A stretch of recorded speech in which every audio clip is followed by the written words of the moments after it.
بسم اللہ الرحمن الرحیم۔ السلام علیکم ورحمۃ اللہ وبرکاتہ۔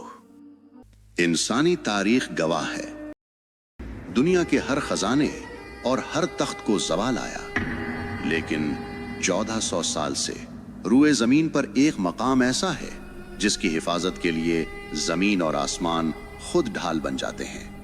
لیکن تاریخ کے سینے میں 1164 عیسوی 1164 AD کی وہ رات آج بھی کانٹے کی طرح چبھتی ہے، جب زمین کے نیچے ایک ایسی ناپاک سازش رچائی جا رہی تھی جس سے عرش بھی کانپ اٹھا تھا۔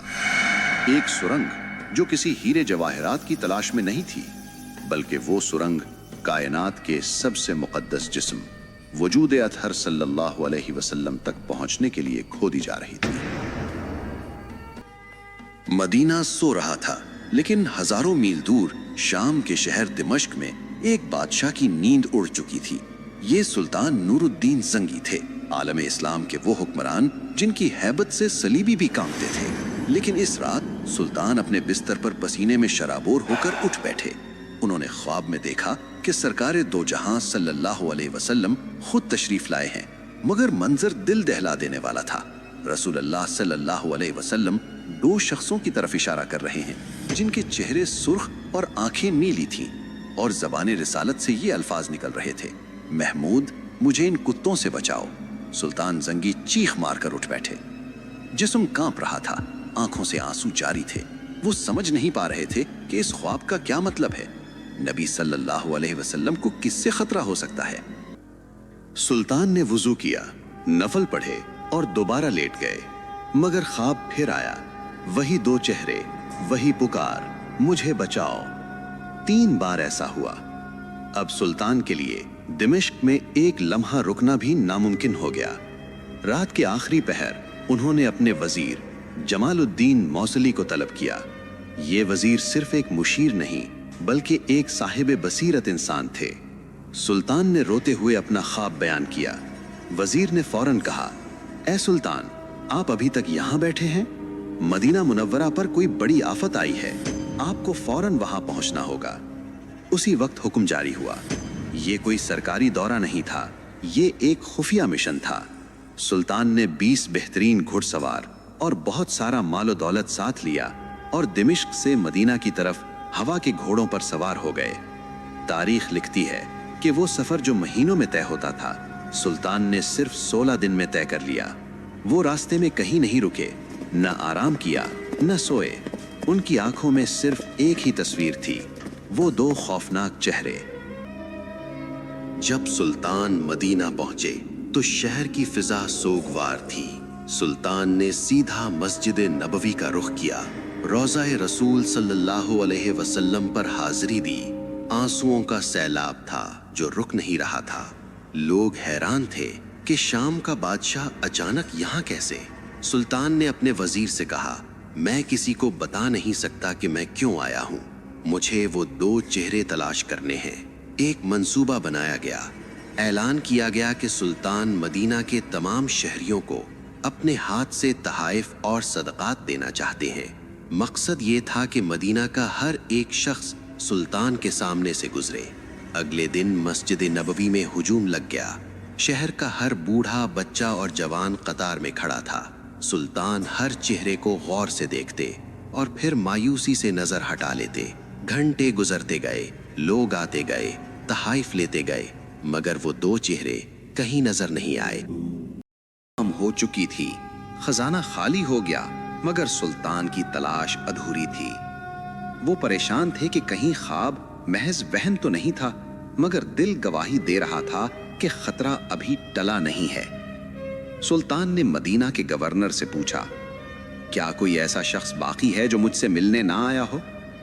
گورنر نے سوچا اور جواب دیا: نہیں سلطان، سب آ چکے ہیں، سوائے 2 مغربی یعنی موروکن زائرین کے۔ وہ بہت نیک اور متقی لوگ ہیں، وہ کسی سے کچھ نہیں لیتے بلکہ خود خیرات کرتے ہیں۔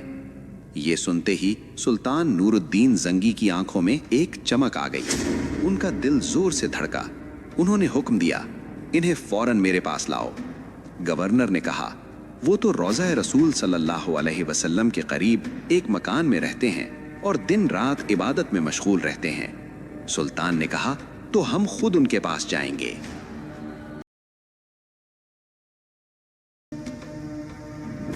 سلطان اپنے محافظوں کے ساتھ مسجد نبوی کے قریب اس چھوٹے سے مکان میں داخل ہوئے۔ وہاں 2 شخص موجود تھے، لمبی داڑھیاں، ہاتھوں میں تسبیح اور چہروں پر بظاہر نور۔ لیکن جو ہی سلطان زنگی کی نظر ان پر پڑی تو ان کے پیروں تلے زمین نکل گئی۔ یہ وہی 2 چہرے تھے، وہی سرخ رنگت، وہی نیلی آنکھیں، یہ وہی شیطان صفت انسان تھے جنہیں نبی کریم صلی اللہ علیہ وسلم نے خواب میں دکھایا تھا۔ سلطان نے غصے پر قابو پاتے ہوئے پوچھا، تم کون ہو اور یہاں کیوں آئے ہو؟ انہوں نے معصومیت سے جواب دیا، ہم مراکش سے حج کے لیے آئے تھے اور اب نبی صلی اللہ کے پڑوس میں رہنے کی سعادت حاصل کر رہے ہیں۔ سلطان نے گرج کر کہا، سچ بولو اس سے پہلے کہ میں سختی کروں۔ وہ قسمیں کھانے لگے کہ وہ صرف عبادت گزار ہیں۔ سلطان نے ادھر ادھر دیکھا، کمرے میں صرف چند کتابیں اور مصلے یعنی پریئر میٹس تھے۔ بظاہر سب کچھ ٹھیک تھا۔ لوگ حیران تھے کہ سلطان ان نیک بندوں پر شک کیوں کر رہے ہیں، لیکن سلطان کا یقین پختہ تھا۔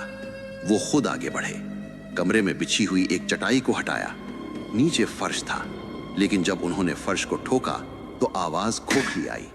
سلطان نے حکم دیا، اسے کھودو۔ سپاہیوں نے مٹی ہٹائی تو نیچے ایک لکڑی کا تختہ تھا، اور جب وہ تختہ ہٹایا گیا تو وہاں موجود ہر شخص کی چیخ نکل گئی۔ نیچے ایک گہری اور اندھیری سرنگ کی۔ یہ سرنگ اس کمرے سے شروع ہو کر سیدھی روضہ اطہر کی دیواروں کی طرف جا رہی تھی۔ صرف چند گز کا فاصلہ رہ گیا تھا۔ اگر سلطان زنگی کے آنے میں 1 دن کی بھی تاخیر ہو جاتی تو یہ ظالم اپنے ناپاک عزائم میں کامیاب ہو جاتے۔ اب وہ دونوں کانپ رہے تھے۔ سلطان کی تلوار ان کے سر پر تھی۔ انہوں نے سب سچ اگل دیا۔ انہوں نے اعتراف کیا کہ وہ مسلمان نہیں ہیں بلکہ عیسائی کرسچنز ہیں، اور انہیں اسپین اندلس کے عیسائی حکمرانوں نے بھیجا ہے۔ ان کا منصوبہ یہ تھا کہ وہ سرنگ کھود کر نبی کریم صلی اللہ علیہ وسلم کا جسم مبارک نکالیں اور اسے یورپ لے جا کر مسلمانوں کو ذہنی شکست دیں۔ وہ رات کو سرنگ کھودتے تھے اور مٹی کو چمڑے کے تھیلوں میں بھر کر مدینہ سے باہر پھینک آتے تھے۔ وہ بظاہر روزے رکھتے اور نمازیں پڑھتے تاکہ کسی کو شک نہ ہو۔ یہ سن کر وہاں موجود ہر مسلمان کی آنکھوں میں خون اتر آیا۔ سلطان نور الدین زنگی زار و قطار رونے لگے۔ انہوں نے اللہ کا شکر ادا کیا، اے اللہ تیرا کروڑوں بار شکر ہے کہ تو نے اس خدمت کے لیے اس ناچیز نور الدین کو چنا۔